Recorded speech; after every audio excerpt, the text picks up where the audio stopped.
Reward charts. I'm not a fan of reward charts, to be honest. I feel like the success of them is probably short-lived. I feel like the reward of a lolly or a sticker soon reduces, and before you know it, you're dealing in higher and higher currency.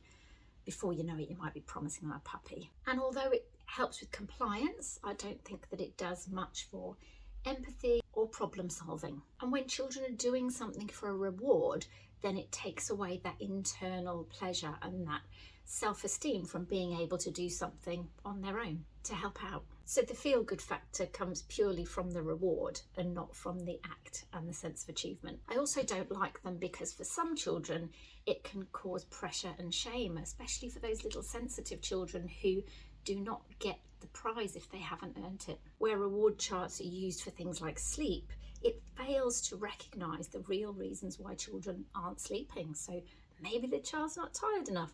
Maybe there's some fear in the night and they need to seek out connection with the parent. We want them to do that if they're scared. Rewarding children for ignoring their instincts, I feel, is a slippery slope.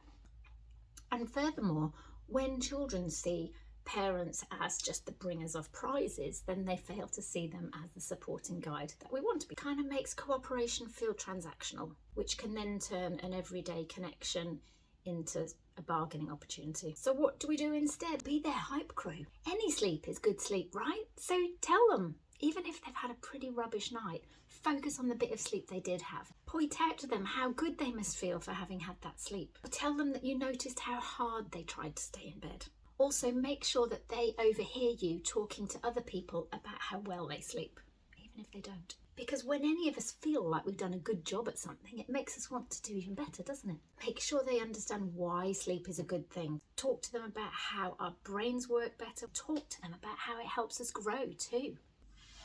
Oh my goodness, you have grown so much. That must have been that good sleep you had last night. Kids love to be told they're taller, and if there's something they can do about it, well, you know, a little bit of extra incentive to try hard to sleep better maybe. Anyway, so many things out there that you can do instead of reward charts, but let me know, maybe reward charts have worked for you. And if you've got any comments, leave them below, or maybe share this with a friend if you've been talking with them about reward charts lately.